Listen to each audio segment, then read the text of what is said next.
We all knew what was happening in River State, the political tension in River State, and if he had not intervened timely, nobody knows what would have happened in the state. 4 days in office after state of emergency, River State Governor visits President Tinubu, says emergency rule was timely intervention.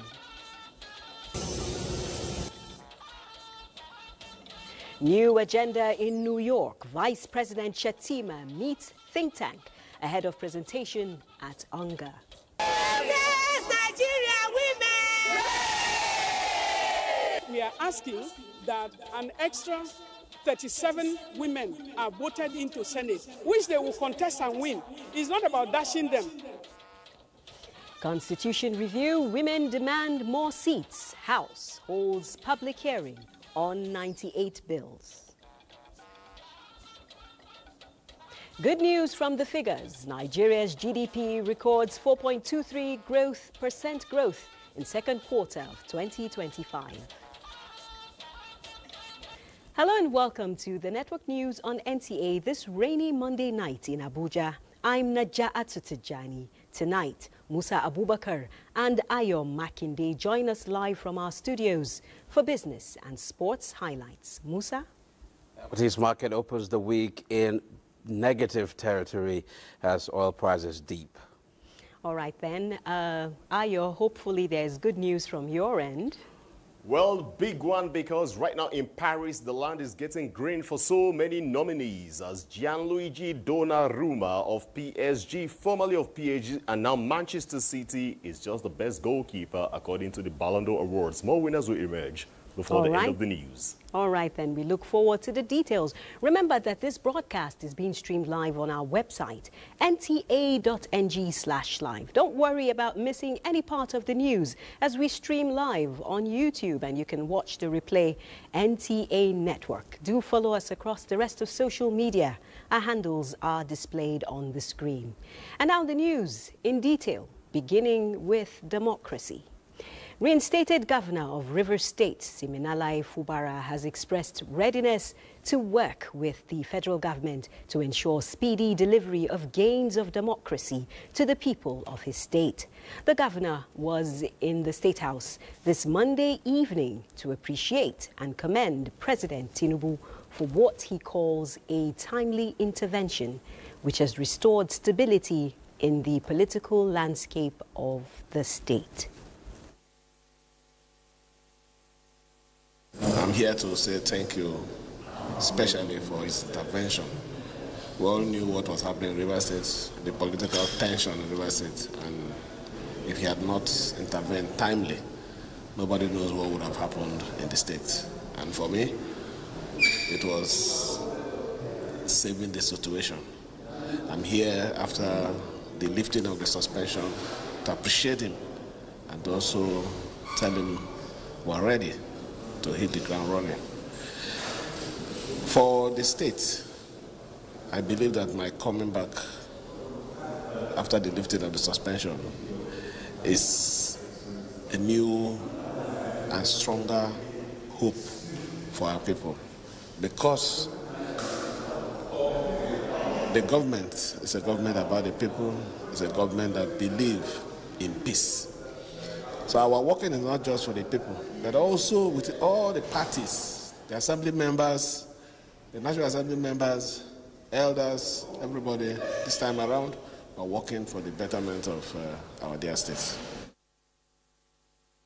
Governor Fubara returned to office after a 6-month emergency rule declared by the president in Rivers State due to political crisis, leading to the suspension of the governor, his deputy, and members of the State House of Assembly. After exactly 6 months, President Tinubu directed the emergency rule be ended, having observed the commitment of political stakeholders to work harmoniously and return peace to the state. Nigeria's Vice President Kashim Shettima is in New York for the 80th United Nations General Assembly session, leading Nigeria's delegation as directed by President Bola Tinubu. State House correspondent Abdurrahman Jibrila reports that upon his arrival, the Vice President met other members of the Nigerian delegation regarding expectations of the country's participation. Vice President Kashim Shettima arrives in New York, received at the JF Kennedy International Airport, welcomed by some members of the Nigerian delegation, as well as officials of the Nigerian mission in New York and other stakeholders. Vice President Kashim Shettima engaged members of the delegation ahead of his schedule to join other leaders at the global event to commemorate the 80th anniversary of the United Nations. He would also deliver Nigeria's national statement on behalf of President Bola Tinubu and attend a special event on climate for heads of state and government to be hosted by the United Nations Secretary General. The topical issues that will clearly come up. So we've reiterated Nigeria's position, the conflicts in the Middle East, in Gaza, Israel, Palestine. There's the issue of Eastern Congo. There is the conflict in Sudan. The Vice President will be meeting with the Prime Minister of Sudan. He's also going to be participating in the African Union's Peace and Security Council meeting, which is going to be taking place. So in all is to push forward the Renewed Hope agenda, is to push forward the areas that we're focusing on for investment, is to push forward the reforms that the Nigerian economy has experienced in the last 2 years, and to make sure that all the friends of Nigeria in New York for this event are well versed in the position of where we are right now. And of course, we look at areas of strength, and of course, knowing fully that Nigeria is one of the leading economies in Africa, and of course, we know some of the very important reforms that were established at the beginning of our government in Nigeria that have really opened up a lot of opportunities, and of course, we believe this very important UN General Assembly will certainly further reposition Nigeria as one of the destinations for people to come invest in our own country. Vice President Shettima is also slated to attend the high-level roundtable of the global champions on adequate and affordable housing to be hosted by the President of Kenya on September 24th and attend other bilateral meetings and events. From New York, Abraham Jibrila, NTA News. Meanwhile, the federal government has activated an economic empowerment program for more than 10 million women to achieve its $1 trillion economy. Nigeria's Minister of Women Affairs, Iman Suleiman Ibrahim, made this known at a high-level sideline event at the ongoing United Nations General Assembly in New York, themed Scaling Women's Economic Empowerment, Financing Inclusive Growth for Peace, Development and Human Rights. Lessons from Nigeria for the Women Project.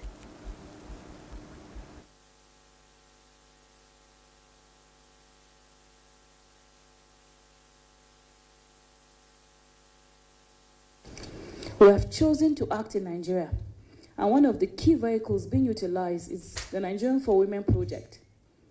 The Nigerian for Women Project, under the leadership of His Excellency, Mr. President, President Bola Tinubu, GCFR, is today the country's most significant women economic empowerment platform and the biggest investment by the government of Nigeria for women in collaboration with the World Bank. We remain firmly committed to building an enabling environment where women have equitable access to finance, skills and markets that will allow them to fully contribute to national development. And when women thrive, families and communities and entire economies thrive. Reinvestments in women's empowerment are not only a moral imperative, they are an economic necessity for peace, prosperity, and shared growth. In my state, most of the programs of empowerment that we do, 70% of the beneficiaries are women. And we will continue to do that. The Nigeria for Women project is envisioned as a transformative, gender-responsive initiative which will directly impact women, children, families and vulnerable persons across all 774 local government areas, providing a unified national platform to tackle systemic issues such as gender inequality, family instability, digital exclusion, child vulnerability and economic disempowerment. Cutting-edge technology and artificial intelligence. Parliaments across Africa want to use them to tackle fiscal and governance challenges, as well as transform budget scrutiny. This is at the 8th conference of the African Network of Parliamentary Budget Offices, where Speaker of Nigeria's House of Representatives, Abbas Tajuddin, says Nigeria is taking the lead by strengthening procurement laws to block leakages. National Assembly correspondent Lami Ali reports that delegates from 16 member countries are attending the conference in Abuja. Effective fiscal oversight in parliaments across Africa is of essence to enable the continent to achieve the 2063 development agenda. Speaker Abbas, while declaring open the conference, points to available data which states that Africa loses billions of dollars annually, monies that should have been channeled to development projects. Under President Tinubu's leadership, borrowed funds are being channeled towards transformative projects that would expand revenue-generating capacity, such as power, transport, and agriculture, rather than for consumption. The House stands firmly behind the President's vision of using judicious borrowing as a catalyst for growth and poverty reduction. The conference aims to build capacity of budget offices for evidence-based fiscal management across member countries. I encourage us all to use this conference as a springboard for innovation and renewed commitment to fiscal representability. Our overall objective is to contribute to the effective utilization of public resources, particularly in the context of the African Union's Agenda for 2060. We are well positioned to chart a new course for budgetary excellence across Africa. Among topics of discourse at the conference are oversight, accountability and fiscal discipline, bridging gaps between appropriation and implementation, and public debt management in Africa. They provide an avenue for us to borrow best practices from each other to enable us to know where we have limitations. We can borrow from those who have already adopted the best practices. Not only in Africa that you find corruption, even in the great United States, people talk about corruption. But we, as human beings, every day we improve on what we're doing. Nigeria is hosting the conference for the first time. Lami Ali, NTA News. Thanks for staying tuned. We're still talking parliamentary matters. Following successful zonal public debates across the 6 geopolitical zones of the country, the House of Representatives, through its Committee on Constitutional Review, has set before it a compendium of 87 proposed amendment bills with a view to correcting grey areas in the 1999 Constitution. National Assembly correspondent Joshua Ogunjide reports that this took center stage at a public hearing here in the FCT. There is no gainsaying in the fact that there are unresolved questions as far as constitutional development of Nigeria is concerned, especially the 1999 Constitution, widely considered as a military dictate. This long-awaited public hearing is therefore exigent for constitutional alteration that will reflect true response to the felt needs and expressed desires of the Nigerian people, organized around the central pillars of a modern, functional, and just society.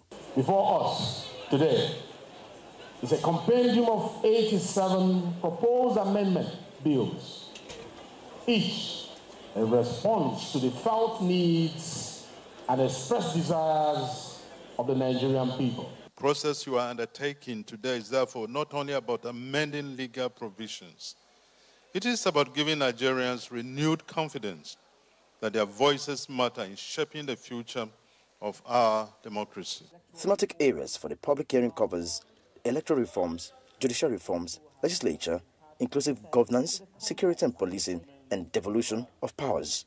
That a constitutional amendment must be a listening exercise before it becomes a legislative one. 1999 Constitution had received 5 different alterations at different times by different assemblies. Others are targeted at the strengthening of institutions, including the traditional institutions, fiscal reforms, citizenship and indigenship, as well as state and local governments' creation. The validated bill will proceed to face the rigorous scrutiny of the plenary, the complex process of harmonization with the Senate, and the final critical hurdle of approval by at least 24 state assemblies. In Abuja, Joshua Ogojide, NT News. Hundreds of Nigerian women representing the 36 states and the Federal Capital Territory have converged on Abuja in a united call for increased women's participation in governance. National Assembly correspondent Amina Saidu reports that it is a renewed call for special seats in Parliament for women. Yes, Nigeria women! The event began with a gathering at the Mariam Babangida National Center for Women Development, where various women's groups, activists, professionals, and grassroots leaders assembled in solidarity with the agenda. From there, the women embarked on a peaceful procession through some major streets in Abuja, making their way to Transcorp Hilton. Their mission is to submit a memorandum to the National Assembly leadership, strongly endorsing the special seats reserved for women bill, which seeks to secure a constitutional quota for women in both legislative chambers. We are here to engage in a foundational act of nation building, the collective reimaging, reshaping of the supreme law of our land, the Constitution of the Federal Republic of Nigeria. We are asking that an extra 37 women are voted into Senate. It should be placed there. Women who are in political parties should compete for that seat. It's women-only seat. And then 37 positions be reserved for the House of Representatives for women only to contest it. And also within the state houses of assembly, for women to have every House of Assembly will have extra 3 seats for women, which they will contest and win. It's not about dashing them. The reserved seat bills that we are talking about will ensure that we close the gender gap in the political landscape of Nigeria. Advocates say the bill is a critical step towards correcting the gender imbalance in Nigerian politics. Amina Saidu, NT News. Nigerian women, they're pushing for more women in Parliament. Meanwhile, the Federal High Court, Abuja Division, has adjourned the commencement of trial of suspended Kogi Central Senator Natasha Akpoti-Oduahan to 20th October 2025. The presiding judge, Justice Muhammad Umar, gave the order in Abuja following the objection raised by the defendant in the matter. Delia Tumbi of our Judiciary Desk reports. The commencement of trial of suspended Kogi Central Senator Natasha Akpoti-Oduahan before a federal high court in Abuja was stalled due to an objection raised by the defendant. Natasha Akpoti-Oduahan, who was arraigned on June 30, 2025 on a 6-count charge filed by the Director of Public Prosecution of the Federation, was granted bail by the court. When the case was called for mention, Prosecution Counsel David Kaswe told the court that the business of the day was for the prosecution to open its case by calling its first witness. Responding, Defense Counsel Eyoji West Idahosa, SEN, expressed concern about the possibility of the prosecution opening its case. West Idahosa said the defendant has filed a notice of preliminary objection to challenge the court's jurisdiction to hear the matter. He said the objection is not to the nature of the charge, but the alleged abuse of the prosecutory powers of the Attorney General of the Federation. The Defense Counsel also complained about not being served with copies of the statements of the prosecution witnesses. Justice Mohammed Umar insisted that the prosecution must first respond to the objection. The judge said he intends to first determine the objection raised by the defense team before taking any further steps in the matter. Justice Umar subsequently fixed October 20, 2025 for the hearing of the objection. Natasha Akpoti-Adohan is standing trial on a 6-count charge bordering on cybercrimes. In Abuja, Dele Atumbi, NTA News. The two chambers of Nigeria's National Assembly are set to reconvene plenary on Tuesday, September 23, 2025, after 2 months of annual break. Legislative issues for consideration topping the agenda include the passage of constitution review bills, amendment of the Electoral Act, and accelerated oversight of MDAs on implementation of the 2025 budget and capital component of the 2024 appropriation. This is as both chambers prepare to receive the 2026 proposed appropriation bill from the executive in the coming weeks. Report and lay the report before the two chambers of the Senate and the House of Representatives for members to also fully participate in the debate, after which we'll go into voting on each of the bills being proposed. And at the end of voting, and the decision has emerged by at least 2/3, of the Parliament, we now proceed to the state level. The President, on resumption, will most likely bring the 2026 appropriation bill to the National Assembly.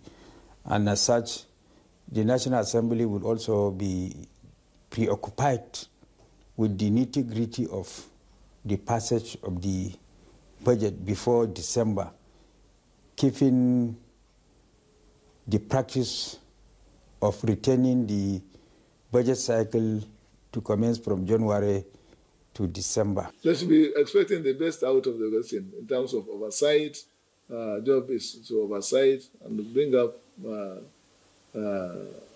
bills and policies that will improve the standard of Nigerians. And House of Representatives embarked on the annual recess in July 2025. Let's talk numbers affecting the economy.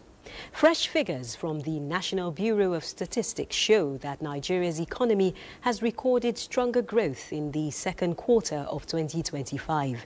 This follows the rebasing of the country's gross domestic product using 2019 as the new base year. Muplang Dakok reports.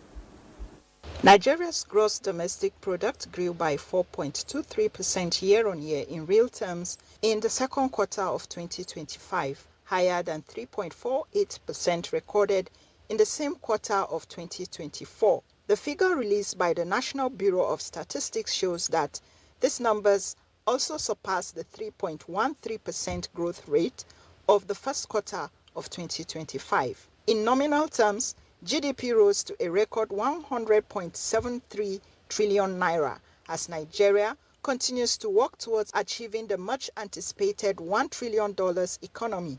Sectoral breakdown of the report shows that agriculture grew by 2.82%, industry grew by 7.45%, and the services sector recorded 3.94% growth. I think it's cheering to note that real GDP growth in quarter 2 of 2025 came in at 4.23%.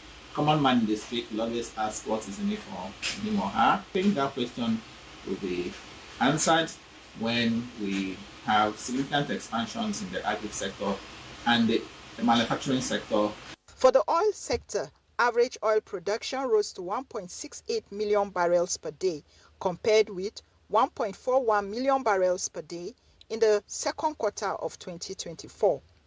Meanwhile, the non-oil sector posted 3.64% growth rate, driven by industries such as agriculture, information and communication, real estate, financial institutions, trade, construction, and electricity, gas, steam, and air conditioning supply. In summary, the latest GDP report reflects sustained momentum in Nigeria's economic recovery, supported by both oil and non-oil activities. Muplang Dakok, NTA News.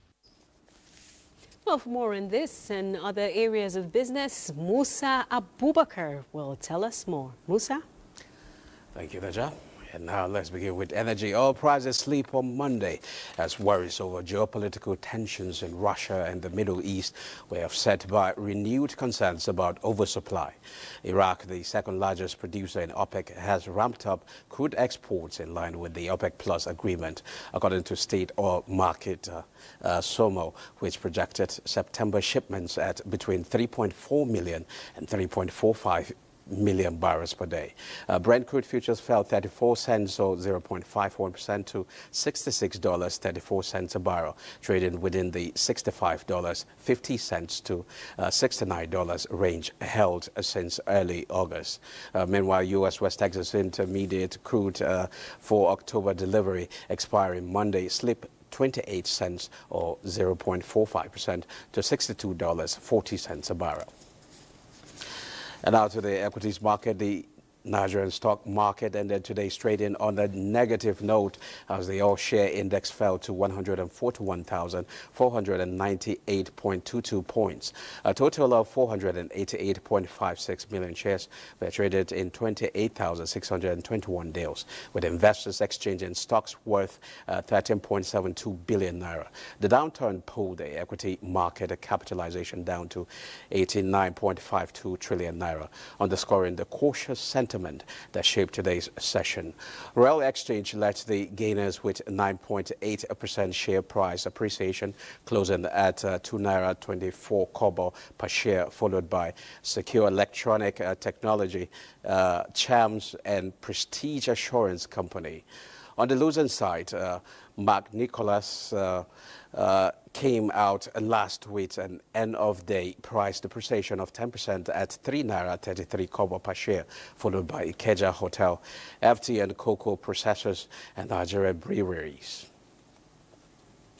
But I conclude business news. Najai is back to you.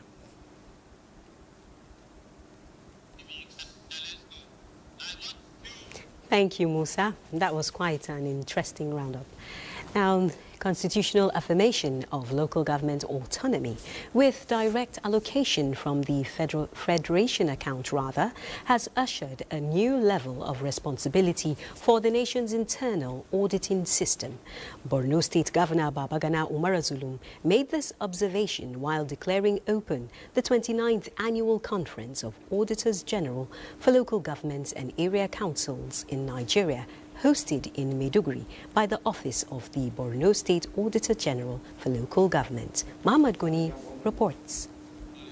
The 29th Annual Conference of Auditors General for Local Governments, Area Councils in Nigeria, with the theme Advancing Local Government Auditing in Nigeria, Global Standards for Fiscal Autonomy, Transparency and Sustainable Development, is bringing together Auditors General across the 36 states of the Federation and other critical stakeholders in the public sector financial management to share expertise, experiences and insights to shape the future of local government auditing in Nigeria. Represented by his deputy Umar Usman Kadafur, Governor Zulum described local government auditing as a strategic, forward-looking function that safeguards public resources, promote fiscal discipline, and accelerate development at the grassroots.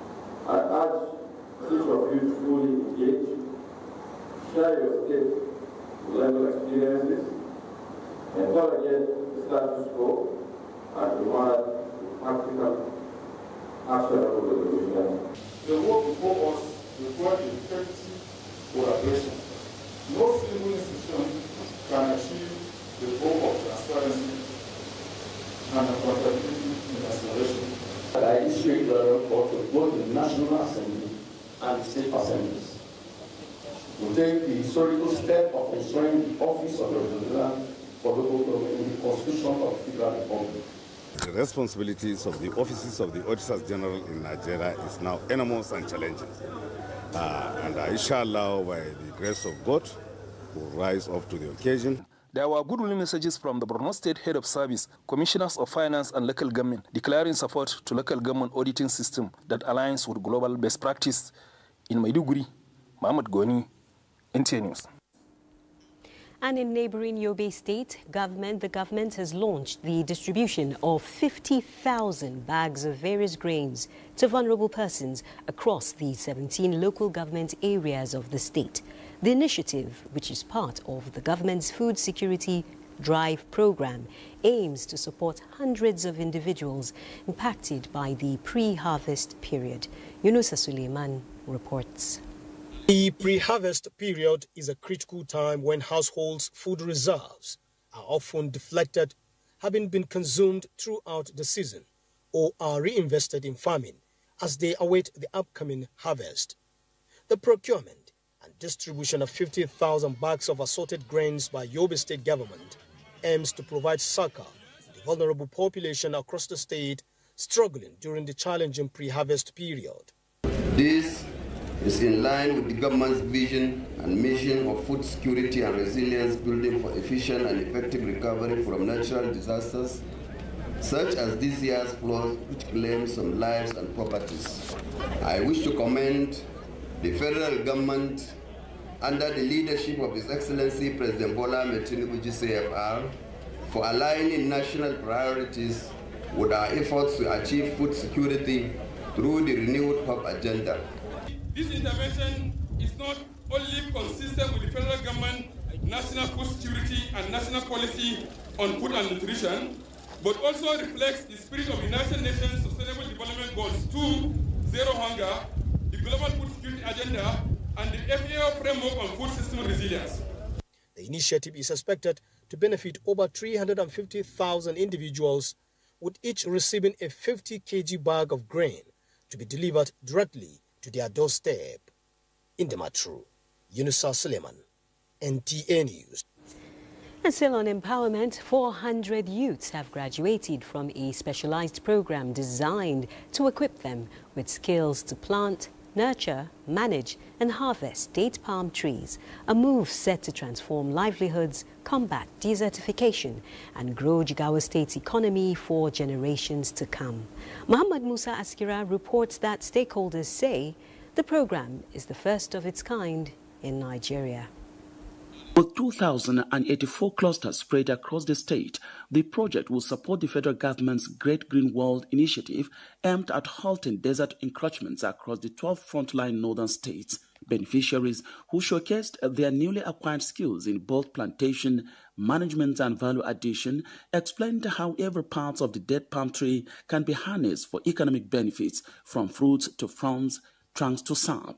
Governor Umar Namadi, while addressing the graduates, expressed optimism that the project will drive over 40 billion naira in revenue over time and significantly complement Jigawa's growing economy. The second phase of the program, he announced, will be launched in June 2026. The Dead Farm Development Program will involve the propagation and planting of over 200,000 dead farm trees seedling across 2,084 dead farm clusters, covering 1,042 hectares. Each of the 400 youth trained will be entrusted with a half hectare of for proper management. Already all the sites were equipped with 5 industrial boreholes for watering and irrigation purposes, and will also be fenced to prevent encroachment and safeguard the survival of the citizens. Experts say with a lifespan of 70 to 100 years, the dead palm tree is more than a crop. It is a legacy of resilience and prosperity for generations of Jigawa people. Muhammad Musa Askira, NTA News. Next, congratulations are in order. President Bola Tinubu congratulates Ibrahim Shehu Shema, former Attorney General and Governor of Katsina State and Chairman, Governing Board of the Nigerian Airspace Management Agency, NAMA, on his 68th birthday. Describing him as a visionary leader whose legacy of statesmanship and financial discipline remains referenced in the country, President Tinubu believes the former governor raised the standard of governance by investing in infrastructure during his tenure. Similarly, President Tinubu felicitates with Dr. Abubakar Isa, Chairman, Spectrum Engineering, on his birthday. President Tinubu says the celebrant has distinguished himself through professional excellence and steadfast contributions to Nigeria's economic growth and commends his remarkable strides in manufacturing, finance, engineering, industry and enterprise. The president prays God grants the birthday mates many years of good health, strength and wisdom. It's time. Globacom, one of Nigeria's leading telecommunication network providers, Globacom Limited, has unveiled 2 new products, the 6 and 6 Talkmaster and the Welcome Bonus package for Nigerians. Amaka Owo reports that the products were unveiled as customer-friendly initiatives designed to deliver more value to subscribers.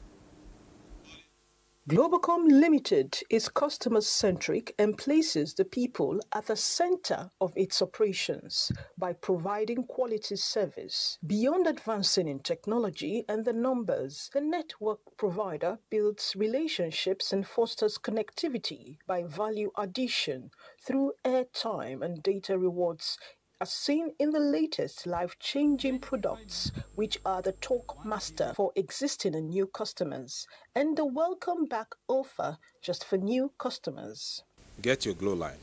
Automatically, you'll be on the Glow Talkmaster, and if you're an existing customer, we're saying dial *606# and you'll be on Talkmaster. Reward is automatic once you do a minimum of 6 minutes of calls on a day. And I'm saying that this is not limited, it's unlimited. The more you talk, the more we give.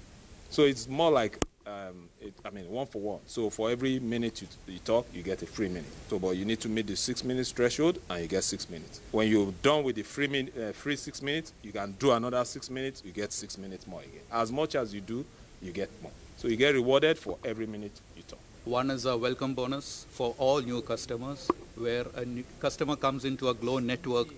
We are offering him 2,000 Naira free welcome bonus here, which includes about 25 minutes and 1 GB of data here. For Globacom Limited, the goal is to innovate, provide value, reward loyalty, and enhance lives. Our mission is about connecting hearts, building relationships, and enabling dreams. Globacom Limited was founded 22 years ago and has over 60.7 million subscribers. In Lagos, Amaka O, NTA News. You're just in time for sports update with Ayo Makinde, who will be giving us a rundown of winners at the Ballon d'Or in Paris. Thanks so much, Naja Atu. But before we go to Paris, let's quickly tell our viewers that the Flying Eagles will round off preparation against Australia in their final warm-up friendly for the FIFA Under-20 World Cup. Nigeria are in Group F alongside Colombia, Saudi Arabia and Norway. The match will take place at the city of Santiago, 9 p.m. Nigerian time. Nigeria earlier drew Chile 1-1 on Saturday. Now let's go over to the much anticipated 2025 Ballon d'Or Awards, which held at Théâtre de Charité in Paris, France, and it has produced winners in recognition of their performance in the 2024-2025 season. Now let's have a look at some of the winners that we have so far, because the Best Men Coach Award went to Luis Enrique of PSG in Spain, while Sarina Wiegman of England and Netherlands won the Women's Coach. Of course, PSG was the Men's Club of the Year, while Arsenal Women's Football Club of England emerged as the best women's club. Well, Lamine Yamal is a sensation of the moment of FC Barcelona and Spain, while Vicky Lopez of also Barcelona won the award. Gianluigi Donnarumma, who recently switched from PSG to Manchester City, is the best men's goalkeeper. Let's take a look at the next flip, because Victor Gyökeres from Sweden, Sporting Lisbon and Arsenal got the highest goal scorers award, while Ousmane Dembele, that's the French international who plays for PSG, is the men's player of the year. And Aitana Bonmanti of Spain emerged as the best women's player of the year. And that's a wrap on Sports Live here on the Network News and the Ballon d'Or Award. It's back to Naja Atu.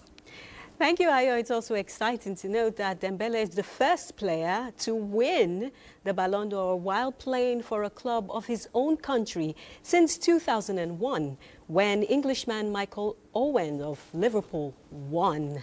And that's it on the Network News. Thanks for being a part of it. I'm Naja Atu Tijani.